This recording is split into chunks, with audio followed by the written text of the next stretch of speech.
Hi everyone, welcome to Brain Batch Academy and also welcome to Daily Current Affairs with Mind Maps. ఈరోజు క్లాస్లో మనం 30 జనవరి 2025కి సంబంధించినటువంటి some most important current affairs through mind maps ద్వారా discuss చేద్దాం. Brain Bach Academy providing daily current affairs through mind maps. This is a very important. Current అఫైర్స్ని మీరు సింపుల్గా గుర్తుపెట్టుకునేదానికి మైండ్ మ్యాప్స్ ద్వారా బ్రెయిన్ బచ్ అకాడమీలో ప్రతిరోజు కరెంట్ అఫైర్స్ మీకు ప్రొవైడ్ చేయడం జరుగుతుంది. అలాగే brainbudgeacademy.com వెబ్సైట్లో మా టీం ఎప్పటికప్పుడు కరెంట్ అఫైర్స్ అప్డేట్ చేస్తూ ఉంటుంది.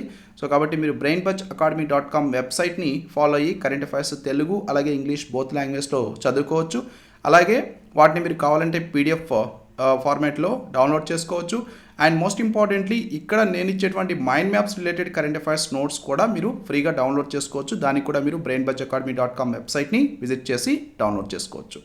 అండ్ ఈరోజు కరెంట్ అఫైర్స్లో మొదటిగా ఇంపార్టెంట్ డేస్కి సంబంధించినటువంటి కరెంట్ అఫైర్స్ కనుక మనం చూసినట్లయితే మహాత్మా గాంధీ డెత్ యానివర్సరీ, మహాత్మా గాంధీ యొక్క వర్ధంతి ఈరోజు జనవరి 30వ తేదీన మనం జరుపుకుంటా ఉన్నాం.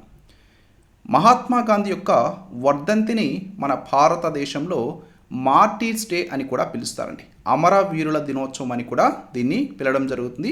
యాక్చువల్లీ మన భారతదేశంలో అమరవీరుల దినోత్సవం కేవలం జనవరి 30వ తేదీనే జరుపుకుంటామా అంటే కాదు. మన భారతదేశంలో అమరవీరుల దినోత్సవం లేదా మార్టీర్స్ డే లేదా దీన్ని షహీద్ దివస్ అని కూడా మనం పిలుస్తాం. హిందీలో ఎక్కువగా యూజ్ చేస్తూ ఉంటాం. దీన్ని మన భారతదేశంలో 2 టైమ్స్ జరుపుకుంటాం. ఒకటి జనవరి 30వ తేదీన, ఫస్ట్ వచ్చి జనవరి 30వ తేదీన. యూ షుడ్ రిమెంబర్, ఈరోజు మనం జనవరి 30వ తేదీన మన భారతదేశంలో మార్టీర్స్ డే లేదా తెలుగులో అమరవీరుల దినోత్సవం, అలాగే హిందీలో చెప్పాలంటే షహీద్ దివస్గా జరుపుకుంటా ఉన్నాం.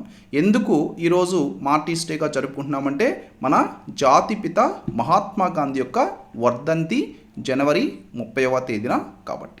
మహాత్మా గాంధీ మరణ వార్షికోత్సవం, మహాత్మా గాంధీ యొక్క వర్ధంతిని మన భారతదేశంలో ప్రతి సంవత్సరం కూడా ఈ విధంగా అమరవీరుల దినోత్సవం లేదా షహీద్ దివస్ లేదా మనం ఇంగ్లీష్లో చెప్పాలంటే మార్టీర్స్ డేగా జరుపుకుంటా ఉన్నాం. ఎందుకు జనవరి 30వ తేదీన జరుపుకుంటున్నామంటే ఈయన యాక్చువల్లీ 1948 జనవరి 30వ తేదీన మరణించడం జరిగింది. ఈయన మరణించింది న్యూఢిల్లీలోని బిర్లా హౌస్ దగ్గర. బహుళ మత ప్రార్థన సమావేశం తర్వాత గాంధీని ఈ ప్రాంతంలో హత్య చేయడం జరిగిందండి. అండ్ ఇతన్ని హత్య చేసినటువంటి వాడు నాథురామ్ గాడ్సే. ఈయన హిందూ మహాసభ సభ్యుడు.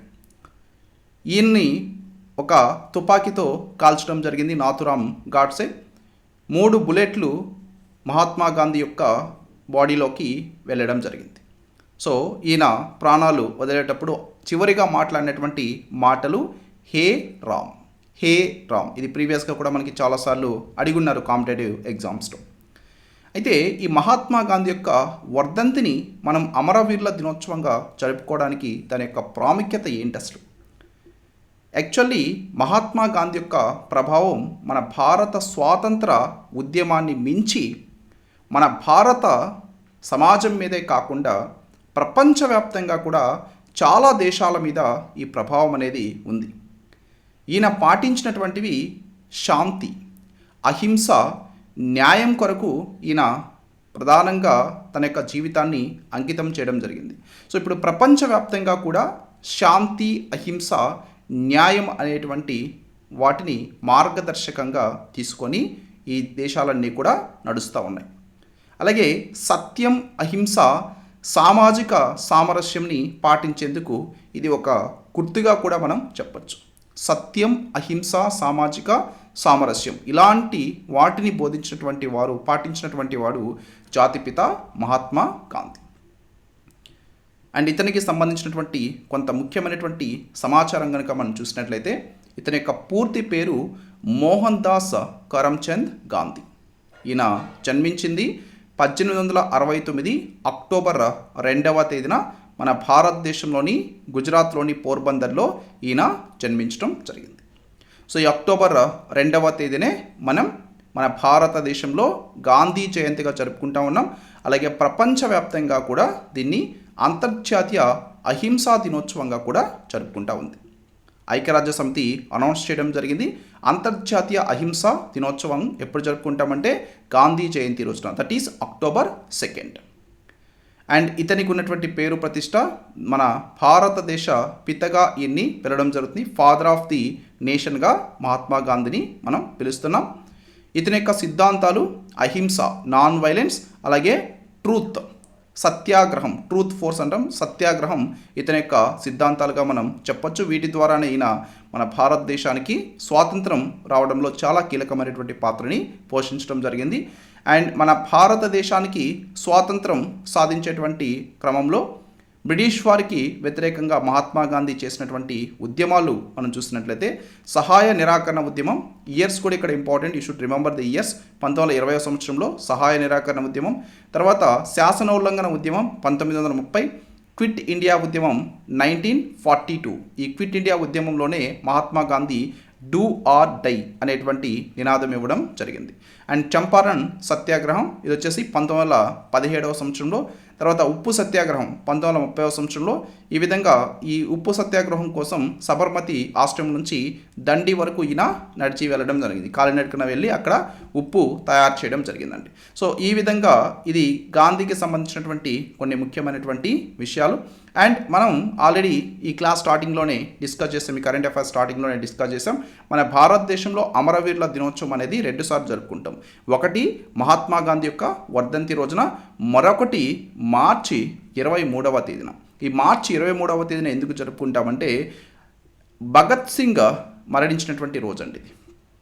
భగత్ సింగ్ అలాగే మరొక ఇద్దరిని బ్రిటిష్ వారు ఉరితీయడం జరిగింది. సో కాబట్టి ఈ విధంగా స్వాతంత్ర సమరయోధుల్ని కూడా స్మరించుకోవడం కోసంగా మార్చి 23వ తేదీన కూడా మన భారతదేశంలో అమరవీరుల దినోత్సవం లేదా షహీద్ దివాస్ లేదా మార్టీర్స్ డేని జరుపుకుంటా ఉన్నాం. సో ఇది జరుపుకోవడానికి గల ప్రధానమైనటువంటి కారణం జాతీయ ఐక్యత, దేశభక్తి, అలాగే ఆత్మ పరిశీలనకి ప్రేరణించేటువంటి ఒక రోజుగా మార్చి 23వ తేదీన కూడా మనం మార్టీర్స్ డేగా మన భారతదేశంలో జరుపుకుంటా ఉన్నాం. సో ఇవి రెండు కూడా మనకి చాలా చాలా ఇంపార్టెంట్, యూ షుడ్ రిమెంబర్. జనవరి 30న మహాత్మా గాంధీ యొక్క వర్ధంతి సందర్భంగా అమరవీరుల దినోత్సవాన్ని భారతదేశంలో జరుపుకుంటారు. అలాగే మార్చి 23వ తేదీన భగత్ సింగ్ యొక్క వర్ధంతి సందర్భంగా మన భారతదేశంలో అమరవీరుల దినోత్సవాన్ని మనం జరుపుకుంటా ఉన్నాం. అండ్ ఈ కరెంట్ అఫైర్కి సంబంధించి ఇంగ్లీష్ మీడియం స్టూడెంట్స్కి ఉపయోగపడే విధంగా ఇంగ్లీష్ మైండ్ మ్యాప్ అండి, యూ కెన్ డౌన్లోడ్ దిస్. ఈ హోల్ నోట్స్ మీరు డౌన్లోడ్ చేసుకోవచ్చు from the brainbuzzacademy.com website. Next అంతర్జాతీయ అంశాలకి సంబంధించినటువంటి కరెంట్ అఫైర్స్ కనుక మనం చూసినట్లయితే deep seeks lessons message. Deep seek, so ఇక్కడ మీరు ఇమేజ్ చూస్తేనే మీకు ఆల్మోస్ట్ అర్థమైపోయి ఉండాలి. అండ్ ఇది మీరు రీసెంట్గా చూసినట్లయితే న్యూస్లో ఎక్కువగా ఉంది ఈ డీప్ సీక్ అనేది. ఏంటండి ఇది డీప్ సీక్ అనేటువంటిది? This is also one of the artificial intelligence platform. Artificial intelligence platform, కృత్రిమ మేధస్సుకి సంబంధించినటువంటి ఒక ప్లాట్ఫామ్. అయితే ఇది ఏ దేశానికి సంబంధించింది? యాక్చువల్లీ మనం ఆర్టిఫిషియల్ ఇంటెలిజెన్స్ అంటే ఇప్పటి వరకు ప్రధానంగా వినింది అండ్ ఆర్టిఫిషియల్ ఇంటెలిజెన్స్ సంబంధించి ఎక్కువ వీటిని తీసుకొచ్చినటువంటి దేశం ఏంటంటే that is United states of America. But ఇక్కడ ఈ డీప్ సీక్ అనేది చైనా దేశానికి చెందినటువంటిది. చైనా దేశానికి చెందినటువంటిది డీప్ సీక్. దీనికి సంబంధించినటువంటి మైండ్ మ్యాప్ ద్వారా మనం క్లియర్గా చూద్దాం. ఇది ప్రస్తుతం వార్తల్లో ఎందుకు ఉందంటే రీసెంట్గా దీనివలన స్టాక్ మార్కెట్ పడిపోవడం జరిగిందండి.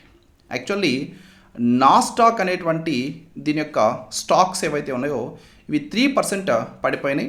గత 2 సంవత్సరాల్లో అతిపెద్ద నష్టంగా ఈ నాస్డాక్కి చెప్పచ్చు.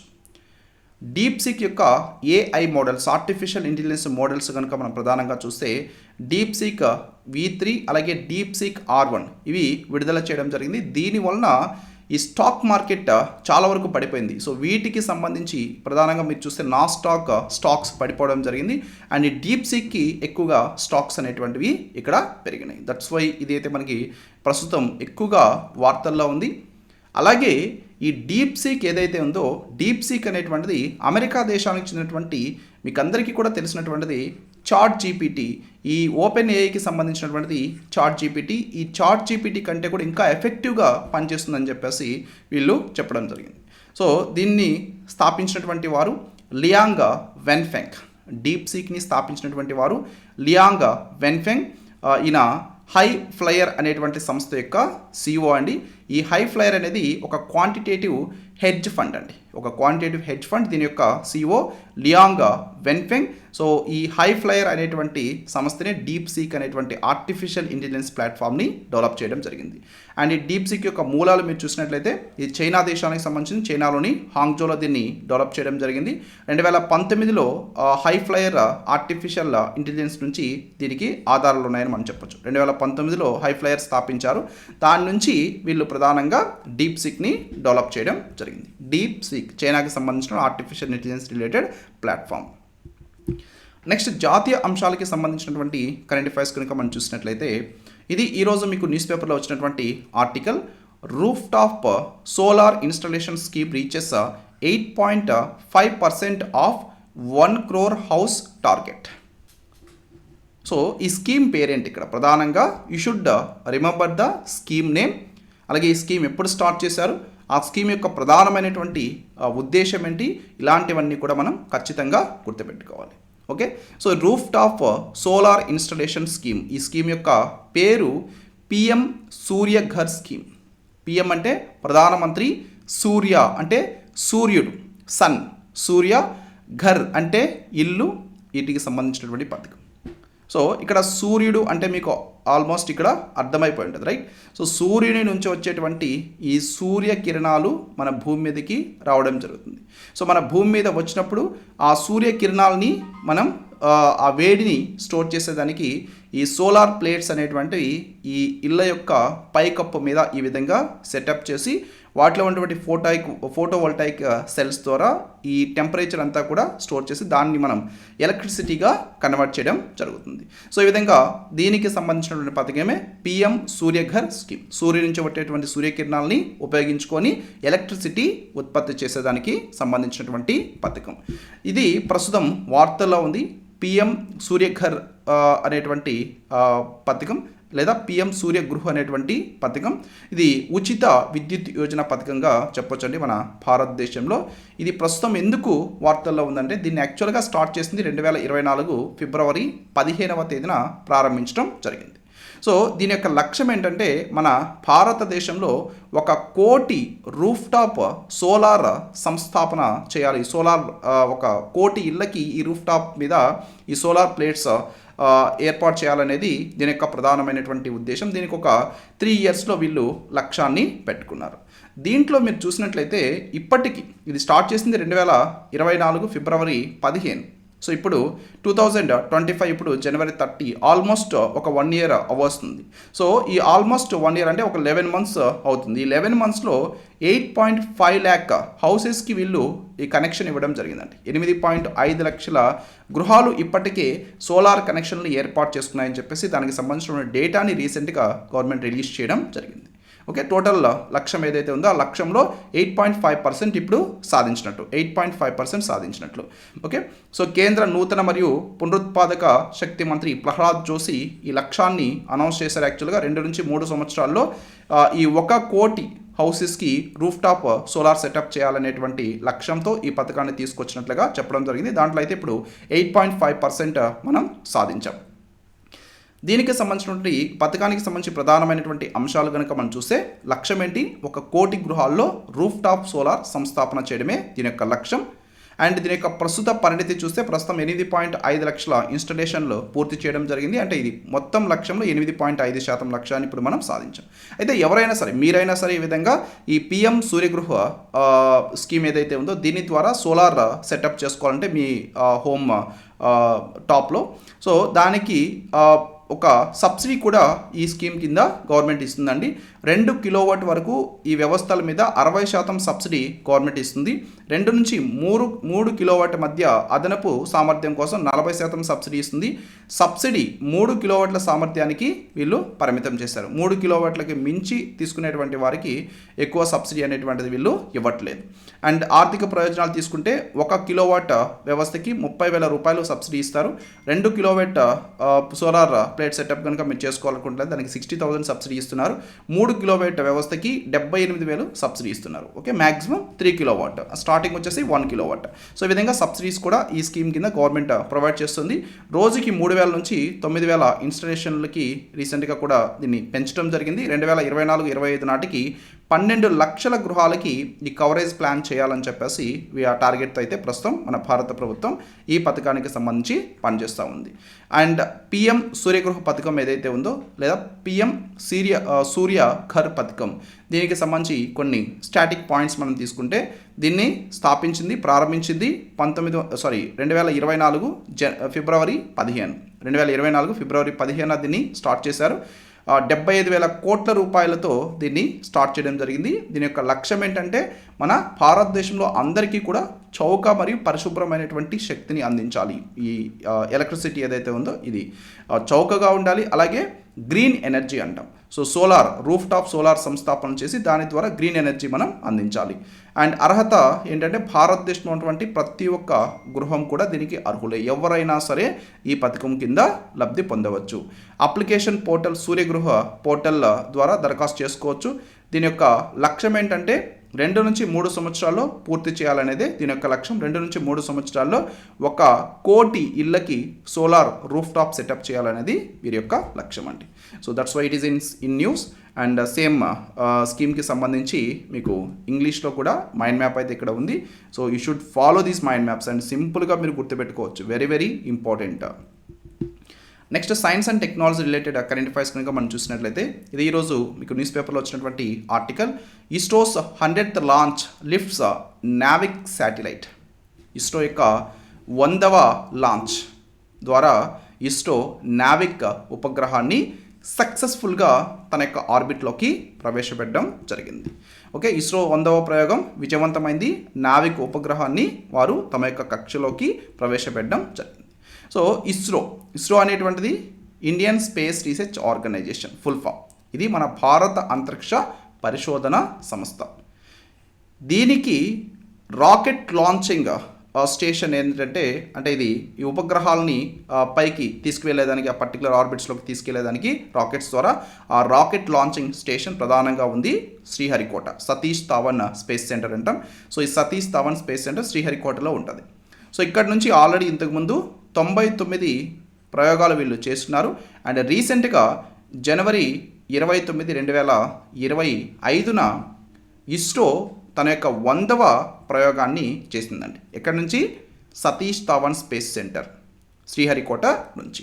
అండ్ వీళ్ళు తీసుకువెళ్ళినటువంటి ఉపగ్రహం, వీళ్ళు ఆ కక్షలో ప్రవేశపెట్టినటువంటి ఉపగ్రహం పేరు ఏమిటంటే దట్ ఈస్ NVS-02.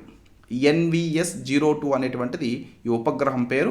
ఈ ఉపగ్రహాన్ని తీసుకెళ్ళినటువంటి రాకెట్ పేరు GSLV-F15. ఓకేనా? సో ఈ NVS-02 ఉపగ్రహాన్ని జియోసింక్రనస్ ట్రాన్స్ఫర్ ఆర్బిట్లో వీళ్ళు సక్సెస్ఫుల్గా ప్రవేశపెట్టడం జరిగిందండి. అండ్ ఈ ఉపగ్రహం యొక్క వివరాలు చూసినట్లయితే ఈ నావిక్ ఉపగ్రహం 2వ తరానికి సంబంధించినటువంటి ఉపగ్రహం, ఆధునిక నావిగేషన్ పేలోడ్లు కలిగి ఉన్నటువంటి ఉపగ్రహం. ఇది L1, L5 S బ్యాండ్లు ఉన్నాయి దీంట్లో. అండ్ స్వదేశీ మరియు ప్రొక్యూర్డ్ అటామిక్ క్లాక్స్ దీంట్లో ఉన్నాయండి. అండ్ ప్రాధాన్యత మనం చూసుకున్నట్లయితే నావిక్, దీని యొక్క full form navigation with Indian కాన్స్టిలేషన్ని దీంట్లో మెరుగుపరచడం జరిగింది. అండ్ రీసెంట్గా దీన్ని ప్రయోగించారు జనవరి 29న, ఎస్టర్డే ఇది సక్సెస్ఫుల్ అవ్వడం జరిగింది.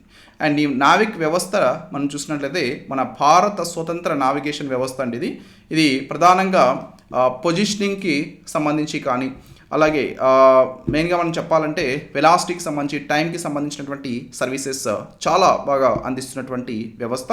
ఇది కేవలం మన భారతదేశంలోనే కాకుండా మన భారతదేశం చుట్టుపక్కల ఒక 1500 కిలోమీటర్ల పరిధిలో సేవలు అందించేటువంటి ఆ సామర్థ్యం కలిగి ఉన్నటువంటి ఉపగ్రహం. స్టాండర్డ్ పొజిషనింగ్ సర్వీస్ ఇది ప్రొవైడ్ చేస్తుంది. అలాగే రెస్ట్రిక్టెడ్ సర్వీసెస్ కూడా ఇది ప్రొవైడ్ చేయడం జరుగుతుంది. ఖచ్చితత్వం ఉంటుంది ఇది అందించేటువంటి సర్వీసెస్లో. స్థాన నిర్వచన కానీ, అలాగే సమయ సూచన, టైం కానీ అంతా కూడా చాలా ఖచ్చితంగా ఉంటుందండి ఉపగ్రహం ద్వారా. అండ్ దీంట్లో ప్రధానంగా కీ ప్లేయర్స్గా ప్లే చేసినటువంటి వాళ్ళు ఇస్రో యొక్క 100వ ప్రయోగంలో ఒకటి ISRO, Indian space research organisation, అలాగే మరొకటి వచ్చేసి UR శాటిలైట్ సెంటర్. అండ్ ఈ లాంచ్ వివరాలు మనం చూసినట్లయితే దీన్ని సతీష్ ధావన్ స్పేస్ సెంటర్ 2వ లాంచ్ ప్యాడ్ నుంచి లాంచ్ చేయడం జరిగింది. GSLV F-15 అనేటువంటి రాకెట్ ఈ ఉపగ్రహాన్ని తీసుకువెళ్ళడం జరిగింది. దీని యొక్క బరువు వచ్చేసరికి 2250 కిలోగ్రాములు. అండ్ భారత అంతరిక్ష పరిశోధన సంస్థకి సంబంధించి కొన్ని స్టాటిక్ అంశాలు మనం ఇక్కడ చూసినట్లయితే దీన్ని స్థాపించింది 1969 ఆగస్టు 15. ఇంతకుముందు దీన్ని ఇన్కాస్పర్ అనేవాళ్ళు 1969 వరకు, తర్వాత ఇప్పుడు ఇస్రో అంటున్నాం, ఇండియన్ స్పేస్ రీసెర్చ్ ఆర్గనైజేషన్. దీని యొక్క హెడ్ క్వార్టర్స్ కర్ణాటక రాష్ట్రంలోని బెంగళూరులో ఉంటుంది. అండ్ ప్రస్తుతం ఇస్రో యొక్క చైర్మన్గా ఉన్నటువంటి వారు వి నారాయణన్. సో వి నారాయణన్ చైర్మన్గా బాధ్యతలు చేపట్టింది రీసెంట్గా. ఈయన ఇస్రో యొక్క 11వ చైర్మన్. ఇతను ఇస్రో యొక్క 11వ చైర్మన్గా బాధ్యతలు చేపట్టిన తర్వాత ఇది మొదటి ప్రయోగంగా చెప్పొచ్చు. ఇస్రో యొక్క మొదటి ప్రయోగం, అది ఇస్రో యొక్క 100వ ప్రయోగం సతీష్ ధావన్ స్పేస్ సెంటర్ శ్రీహరికోట నుంచి. You should remember all these things. Next క్రీడలకి సంబంధించినటువంటి కరెంట్ అఫైర్స్ కనుక మనం చూసినట్లయితే 23వ జాతీయ పారా అథ్లెటిక్స్ ఛాంపియన్షిప్ 2025కి సంబంధించినటువంటి లోగోని అలాగే మస్కట్ని ఇటీవల ఆవిష్కరించడం జరిగింది. సో ఈ కరెంట్ అఫైర్లో ప్రధానంగా మనం తెలుసుకోవాల్సింది ఇది 8వ edition. You should remember this edition. జాతీయ పారా అథ్లెటిక్స్ ఛాంపియన్షిప్ 2025 సంవత్సరంలో జరగబోయేటువంటిది 8వ ఎడిషన్, అంటే 23వ ఎడిషన్. అండ్ ఇది ఎక్కడ జరగబోతుంది, అలాగే దీని యొక్క లోగో ఏంటి, దీని యొక్క మస్కట్ ఏంటి అనేటువంటిది కూడా మనం ఖచ్చితంగా తెలుసుకోవాలి. That is very very important. ఓకేనా. జాతీయ పారా అథ్లెటిక్స్ ఛాంపియన్షిప్ 2025 8వ ఎడిషన్, ఇది 23వ ఎడిషన్. దీనికి సంబంధించి రీసెంట్గా మస్కట్ని అలాగే లోగోని రిలీజ్ చేయడం జరిగింది. అండ్ దీన్ని నిర్వహించేది ప్రధానంగా తమిళనాడు రాష్ట్రంలో నిర్వహించబోతున్నారు. సో తమిళనాడులో దీనికి సంబంధించినటువంటి మస్కట్ని అలాగే దానికి సంబంధించిన లోగోని రిలీజ్ చేయడం జరిగింది. So this is the logo and this is the Muscat. ఇక్కడ మీరు చూస్తున్నారు కదా. సో ఒక elephant, human body, elephant head అలాగే వీల్ ఉండే విధంగా దీన్ని తీసుకురావడం జరిగింది. లైక్ ఏంటంటే పారా అథ్లెటిక్స్ అంటే ఎవరైతే హ్యాండిక్యాప్డ్ ఉంటారో వారికి సంబంధించినటువంటిది కాబట్టి వాళ్ళంతా కూడా ఎక్కువ వీల్ చైర్స్లో వీటిల్లో రావడం జరుగుతుంది కాబట్టి సో ఈ విధంగా ఆ మస్కట్ అనేటువంటిది వీళ్ళు దీనికి సంబంధించి తీసుకున్నారండి. అండ్ 2025లో ఇంకా దీనికి ఎప్పుడు నిర్వహిస్తారు, 2025లో నిర్వహిస్తారు, బట్ ఎగ్జాక్ట్ డేట్స్ అయితే ఇంకా అనౌన్స్ చేయలేదు. And Paralympic committee of India దీన్ని నిర్వహిస్తుందని మన భారతదేశంలో ఈ సంవత్సరానికి 23వ ఎడిషన్ ఏదైతే ఉందో దీన్ని తమిళనాడు రాష్ట్రంలో నిర్వహించబోతున్నారు. లోగో మరియు మస్కట్ రెండింటిని కూడా జనవరి 16న ఆవిష్కరించడం జరిగింది. అంతర్జాతీయ పోటీలకి అర్హత సాధించడానికి ఈ జాతీయ పారా అథ్లెటిక్స్ ఛాంపియన్షిప్ అనేటువంటిది ఒక అవకాశంగా మనం చెప్పొచ్చు, ఒక ప్లాట్ఫామ్గా మనం చెప్పొచ్చు. అలాగే ప్రతిభని కలిగి ఉన్నటువంటి వారు ప్రతిభని ప్రదర్శించడానికి కూడా ఒక ప్రముఖ వేదికగా దీన్ని అయితే మనం చెప్పొచ్చు.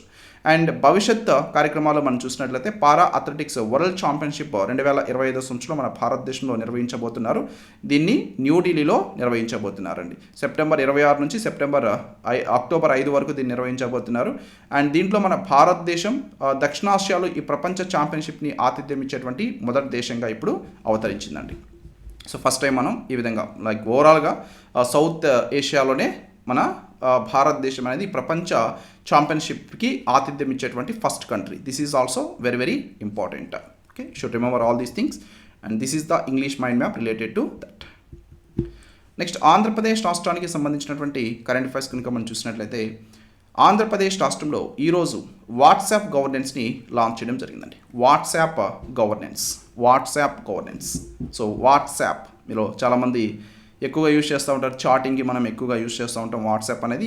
వాట్సాప్లో కేవలం చాటింగే కాకుండా అనేక రకాలైనటువంటి సర్వీసెస్ వచ్చున్నాయి. అండ్ దాంట్లో మనం యూపీఐ యూజ్ చేసుకోవడం కానీ ఇలాంటివన్నీ సర్వీసెస్ చాలా వచ్చున్నాయి. సో మన ఆంధ్రప్రదేశ్ రాష్ట్రంలో వాట్సాప్ గవర్నెన్స్ని అయితే ఈరోజు ప్రారంభించడం జరిగింది. ఇది కరెక్ట్గా వర్క్ చేస్తే కరెక్ట్గా అందరూ కూడా యూజ్ చేసుకోగలిగినట్లయితే డెఫినెట్లీ ఇది ఒక డిజిటల్ విప్లవంగా ఆంధ్రప్రదేశ్ రాష్ట్రంలో చెప్పొచ్చు. ఎందుకు ఇది వార్తల్లో ఉంది? ఈరోజు దట్ ఈస్ జనవరి 30, 2025 ఆంధ్రప్రదేశ్ రాష్ట్రంలో వాట్సాప్ గవర్నెన్స్ని ప్రారంభించడం జరిగింది. సో ఆంధ్రప్రదేశ్ ఈ విధంగా భారతదేశంలోనే వాట్సాప్ పాలనని ప్రారంభించినటువంటి మొట్టమొదటి రాష్ట్రంగా నిలిచింది. This is very very important point, you should remember. And మన ఆంధ్రప్రదేశ్ రాష్ట్రంలో 161 ప్రభుత్వ సేవల్ని వాట్సాప్ ద్వారా అందించాలనేటువంటి ఉద్దేశంతో ప్రస్తుతం అయితే స్టార్ట్ చేశారు. దీని ద్వారా ప్రభుత్వ కార్యాలయాలకి వెళ్ళేటువంటి అవసరం లేకుండా ఇంటి దగ్గర నుంచే మొత్తం వాట్సాప్ ద్వారా పొందొచ్చు. మొత్తం కూడా సాఫ్ట్ కాపీస్ ద్వారా మీ వాట్సాప్కే రావడం జరుగుతుందండి. దీన్ని ప్రారంభించింది ఈరోజు. దీనికి సంబంధించిన ప్రధాన అంశాలు చూస్తే అండ్ దీంట్లో అందించబడేటువంటి సేవలు ఎండోమెంట్స్కి సంబంధించి సేవలు అందిస్తారు, ఎనర్జీకి సంబంధించి ఏపీఎస్ఆర్టీసీ బుకింగ్స్, సో ఎండోమెంట్స్ అంటే మనకి ప్రధానంగా లైక్ మీరు ఏదైనా టెంపుల్కి వెళ్ళాలి, ఫర్ ఎగ్జాంపుల్ తిరుమల టెంపుల్కి వెళ్ళాలి. సో తిరుమల టెంపుల్కి వెళ్ళాలంటే మీరు దర్శనానికి సంబంధించి టికెట్ బుక్ చేసుకోవాలి. ఆ టికెట్ కూడా మీరు డైరెక్ట్గా ఈ విధంగా వాట్సాప్ ద్వారా బుక్ చేసుకోవచ్చు. అండ్ రెవెన్యూ లైక్ మీకు ఏదైనా సర్టిఫికేట్స్ కావాలి, మీ క్యాస్ట్ సర్టిఫికేటు లేకుంటే ఇన్కమ్ సర్టిఫికేట్ ఇలాంటివి కావాలి. సో అవన్నీ కూడా మీరు వాట్సాప్ ద్వారా పొందొచ్చు. అలాగే అన్నా క్యాంటీన్ సర్వీసెస్ కానీ, సిఎంఆర్ఎఫ్ ఫండ్స్ కానీ, అండ్ మున్సిపల్ అడ్మినిస్ట్రేషన్ విభాగాలు ఓవరాల్గా 161 సేవలు దీని ద్వారా అందించాలనేటువంటి లక్ష్యంతో దీన్ని తీసుకొచ్చారు. పేపర్లెస్, సులభమైనటువంటి మరియు అందుబాటులో ఉండేటువంటి ప్రభుత్వ సేవల్ని ప్రజలకి అందించాలనేటువంటి లక్ష్యంతో వీటినైతే తీసుకురావడం జరిగింది. దీనికి వాట్సాప్ మాతృ సంస్థ అయినటువంటి మెటాతో అక్టోబర్ 22, 2024 మన ఆంధ్రప్రదేశ్ రాష్ట్రం ఒక ఒప్పందం కుదుర్చుకోవడం జరిగింది. సో దీంట్లో భాగంగా సెక్యూరిటీ కూడా ఉంటుందండి, సైబర్ సెక్యూరిటీ కూడా వీళ్ళు ప్రొవైడ్ చేయడం జరుగుతుంది. అండ్ ఈ కార్యక్రమాన్ని ఐటీ మరియు human resources development minister Nara Lokesh అధికారికంగా ఈరోజు ప్రారంభించడం జరిగింది. ఈ వాట్సాప్ గవర్నెన్స్ అనేటువంటిది ప్రధానంగా మనం చూస్తే ఇది ప్రజలకి వాట్సాప్ ద్వారా ప్రభుత్వ సేవల్ని నేరుగా అందించడానికి వీలు కల్పించేటువంటి ఒక సర్వీస్ అని మనం చెప్పొచ్చు. దీనివల్ల ప్రయోజనాలు ఏంటి? ఎక్కడి నుంచి అయినా సరే సేవలను పొందేదానికి అవకాశం ఉంటుంది. లైక్ మీరు ఇంటి దగ్గరే కూర్చొని మీకు ఇన్కమ్ సర్టిఫికేట్ కావాలి, లేకుంటే మీకు క్యాస్ట్ సర్టిఫికేట్ కావాలి, లేదంటే మీరు ఏపీఎస్ఆర్టీసీ టికెట్స్ బుక్ చేసుకోవాలి, లేదంటే మీరు ఒక టెంపుల్ దర్శనానికి సంబంధించి టికెట్స్ బుక్ చేసుకోవాలి. అవన్నీ కూడా మీరు త్రూ వాట్సాప్ చేసుకునేదానికి అవకాశం ఉంటుంది. దీనికైతే ఒక నెంబర్ ఇవ్వడం జరిగిందండి. సో ఆ నెంబర్ మీరు నెట్లో సెర్చ్ చేస్తే వస్తుంది. ఆ నెంబర్ మీరు మొబైల్లో సేవ్ చేసుకొని జస్ట్ వాట్సాప్ నుంచి దానికి హాయ్ అని మెసేజ్ చేస్తే మీకు ఓవరాల్గా ఉండేటువంటి సర్వీసెస్ అన్నీ కూడా అక్కడ వస్తాయి. ఆ సర్వీసెస్ మీకు ఏ సర్వీస్ కావాలో సర్వీస్ సెలెక్ట్ చేసుకుని నెక్స్ట్ స్టెప్ బై స్టెప్ అది చాలా క్లారిటీగా వస్తుంది, వాటిని ఫాలో అవ్వడమే. ఓకే, సో ఎక్కడి నుంచి అయినా సరే సేవల్ని పొందొచ్చు. అండ్ పత్ర పరిపాలన, దస్త్రాలు మరియు ప్రాసెసింగ్ సమయాన్ని ఇది తగ్గిస్తుంది. క్యూ లైన్స్లో నిలబడి ఈ విధంగా వీటిని వెయిట్ చేసి తీసుకునేటువంటి ఆ సమయం అయితే తగ్గుతుంది. అండ్ సేవల పారదర్శకతని పెంచుతుంది, బాధ్యతని కూడా ఇది పెంచుతుంది. సైబర్ భద్రత లైక్ డేటా భద్రతని బలోపేతం చేయడానికి ఫోరెన్సిక్ మరియు సైబర్ సెక్యూరిటీ వ్యవస్థల్ని కూడా వీళ్ళు మెరుగుపరచడం జరిగింది. సో గత ప్రభుత్వంలో మనం చూసినట్లయితే ప్రతి ఒక్క గ్రామానికి దగ్గరలోని ఈ విధంగా గ్రామ సచివాలయాలు ఏర్పాటు చేసి వారికి ఏ సర్వీసెస్ కావాలన్నా కూడా సో వాళ్ళ యొక్క హౌస్ దగ్గరికే అందించేటువంటి కార్యక్రమం ఏదైతే చేశారో సో అదే తరహాలో ఇంకా కొద్దిగా బెటర్ ఇంప్రూవ్మెంట్గా ఇది కనుక వర్కౌట్ అయితే సో ఇంకా బెటర్ అనే మనం చెప్పొచ్చు. సో క్లియర్గా ఏదైతే సర్వీసెస్ కావాలో సర్వీసెస్ డైరెక్ట్గా మీరు త్రూ మొబైలే పొందొచ్చు. సో డైరెక్ట్గా హార్డ్ కాపీస్ కూడా కాకుండా సాఫ్ట్ కాపీస్ ద్వారానే మీరు పొందేదానికి అవకాశం ఉంటుంది. అండ్ వాట్సాప్ గవర్నర్ మీద స్థిరమైనటువంటి అంశాలు కనుక మనం చూస్తే యాక్చువల్లీ వాట్సాప్ ఏదైతే ఉందో ఇది ప్రపంచవ్యాప్తంగా 2 బిలియన్ మందికి పైగా వినియోగదారులను కలిగి ఉన్నటువంటి సంస్థ. దీని ద్వారా 161 ప్రభుత్వ సేవలు ప్రారంభంలో అందుబాటులోకి తీసుకురావాలని చెప్పేసి ఆంధ్రప్రదేశ్ రాష్ట్ర ప్రభుత్వం నిర్ణయించింది. భవిష్యత్తులో మొత్తం విస్తరించాలనేది ఆలోచన. అమల్లో ఉన్నటువంటి విభాగాలు ఎండోమెంట్స్, ఎనర్జీ, ఏపీఎస్ఆర్టీసీ, రెవెన్యూ, అన్నా క్యాంటీను, సిఎంఆర్ఎఫ్, మున్సిపల్ అడ్మినిస్ట్రేషన్ ఇవైతే ప్రజెంట్ అవైలబుల్ ఉన్నాయి. సో ఫ్యూచర్లో ఇంకా అన్నీ తీసుకురావాలనేటువంటి లక్ష్యంతో అయితే దీన్ని స్టార్ట్ చేయడం జరిగిందండి. ఓకేనా? సో అండ్ వాట్సాప్ గురించి కూడా తెలుసుకోవాలి. వాట్సాప్ గురించి this is also very very important, you should remember. WhatsApp ఒరిజినల్గా స్టార్ట్ చేసింది బ్రెయిన్ యాక్షన్ అలాగే జాన్ కోమ్ అనేటువంటి వాళ్ళు. దీని యొక్క డెవలపర్ మెటా ప్లాట్ఫామ్స్ అండి. So Meta platforms this will led by Cathcart. So ఈ విల్ క్యాథ్కార్ట్ వచ్చి ప్రస్తుతం వాట్సాప్ యొక్క హెడ్గా ఉన్నటువంటి వ్యక్తి. This is very very important, you should remember. ఇనిషియల్గా దీన్ని ఫిబ్రవరి 2009లో రిలీజ్ చేయడం జరిగింది వాట్సాప్ని. సో ఇవి జనవరి 30, 2025కి సంబంధించినటువంటి some most important current affairs with mind maps. I hope you like this video. ఈ వీడియో మీకు నచ్చితే తప్పనిసరిగా లైక్ చేయండి and also share this video with your friends and also subscribe Brain Buzz Academy YouTube channel for more videos. Thank you very much.